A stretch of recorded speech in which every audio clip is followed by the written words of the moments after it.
नमस्कार दोस्तों, ये video editorial compilation for mains का पार्ट है। आप प्लेलिस्ट में जाके एडिटोरियल की वीडियोस पेपर वाइज और टॉपिक वाइज देख सकते हो। और अगर आप दिसंबर 2019 के बाद की वीडियोस को देखना चाहते हो तो वीडियो के नीचे मौजूद ज्वाइन बटन की सहायता से आप मेंबरशिप को ज्वाइन कर सकते हो। चलिए डिस्कशन स्टार्ट करते हैं। आप जीएस पेपर 2 के इस टॉपिक से आर्टिकल को रिलेट कर सकते हो।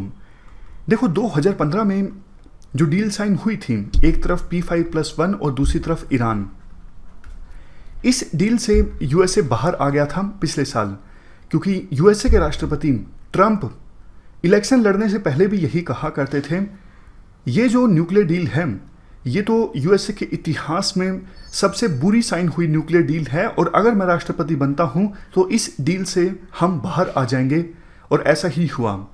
लेकिन जैसे ही यूएसए इस डील से बाहर आया, बाकी जो स्टेक होल्डर्स थे इस डील में, जैसे P5 में यूके, चाइना, रशिया, फ्रांस और 1 का मतलब है यहाँ पर जर्मनी, इन देशों ने ईरान को भरोसा दिलाना स्टार्ट किया कि आप अभी इस डील से बाहर मत आइए, यानी यूरेनियम को इनरीच आप मत कीजिए, हम यूएसए को मना लेंगे ताकि इस डील को फिर से रिवाइव किया जा सके। लेकिन देखो, टेंशन से एकदम से बढ़ गई यूएसए और ईरान के बीच। यूएसए ने ईरान के ऊपर प्रेशर एक्सर्ट करना स्टार्ट किया। मकसद ये था इकोनॉमिकली ईरान को आइसोलेट किया जाए, ईरान के एक्सपोर्ट को जीरो तक लाया जाए। यूएसए ने ईरान के रॉयल रेवोल्यूशनरी गार्ड्स को टेररिस्ट ऑर्गेनाइजेशन डेजिग्नेट कर दिया और सैंक्शंस लगा दिए गए ईरान के फॉरेन मिनिस्टर के ऊपर, ईरान के सुप्रीम लीडर के ऊपर। इन सब का जवाब ईरान ने भी दिया। ईरान ने इस रीजन में, ये देखो काफ़ी इंपॉर्टेंट रीजन है, यहाँ से ऑयल के शिप्स जाते हैं वर्ल्ड के दूसरे कंट्रीज़ की तरफ, तो काफ़ी इंपॉर्टेंट सी लेन्स है यहाँ पर। इस रीजन में स्ट्रेट ऑफ हॉर्मज के पास ईरान ने ऑयल शिप्स को कैप्चर करना स्टार्ट कर दिया।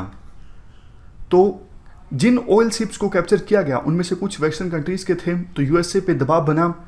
यूएसए ने अपने ड्रोन्स यहाँ पर भेजने स्टार्ट किए सर्विलियंस के लिए, और एक यूएसए के ड्रोन को ईरान ने मार गिराया।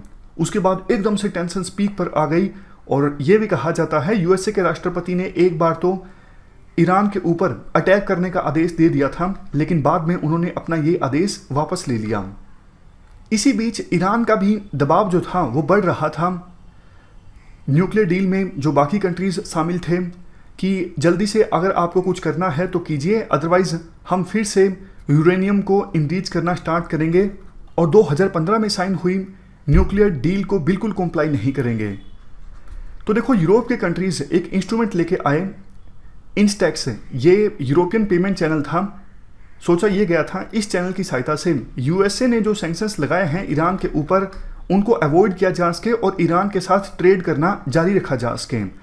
लेकिन देखो, इस यूरोपियन पेमेंट चैनल का ज़्यादा फायदा हुआ नहीं ईरान को, क्योंकि ऑयल ट्रेड नहीं हो पाता था इस पेमेंट चैनल से, जबकि ईरान को ज़्यादा जो रेवेन्यू हासिल होता है वो तो ऑयल बेच के ही होता है ना।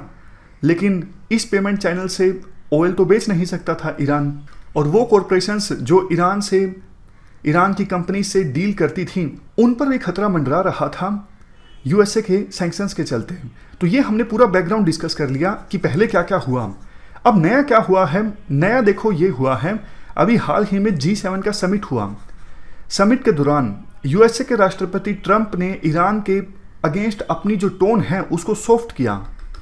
यूएसए के राष्ट्रपति ट्रंप ने कहा, अगर ईरान नई न्यूक्लियर डील साइन करने के लिए टेबल पर आता है, यानी बातचीत के लिए तैयार होता है, एक नई न्यूक्लियर डील साइन की जाए, तो हम ना सिर्फ ईरान के ऊपर लगे सैंक्शंस को हटा देंगे, बल्कि ईरान को क्रेडिट भी देंगे, लोन भी देंगे अगर ईरान को पैसों की आवश्यकता है।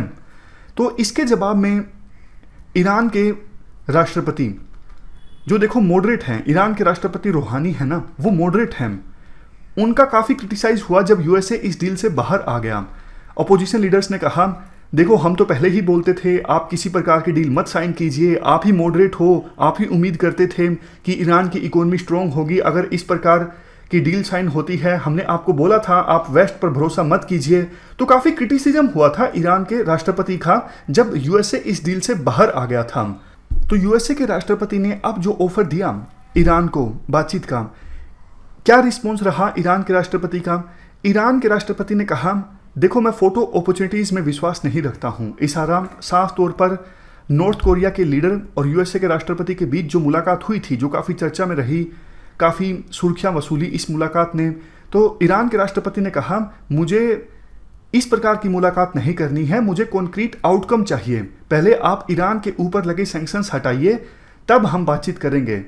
लेकिन देखो, ईरान के राष्ट्रपति के इस रिस्पॉन्स में आगे तब्दीली भी आ सकती है। लेकिन अच्छी बात यह है, बातचीत का अब इन्वायरमेंट बन रहा है ईरान और यूएसए के बीच, और एक डील भी साइन हुई है, ऐसा कहा जा रहा है। यूरोपियन कंट्रीज ने कहा, हमने ईरान को $15 बिलियन देने की डील को फाइनलाइज किया है। यूएसए के राष्ट्रपति की अप्रूवल मिलना बाकी है। अगर यूएसए के अप्रूवल मिल जाता है तो $15 बिलियन का क्रेडिट दिया जा सकता है ईरान को, अगर न्यूक्लियर डील को रिवाइव करने की दिशा में दोनों देश आगे बढ़ते हैं।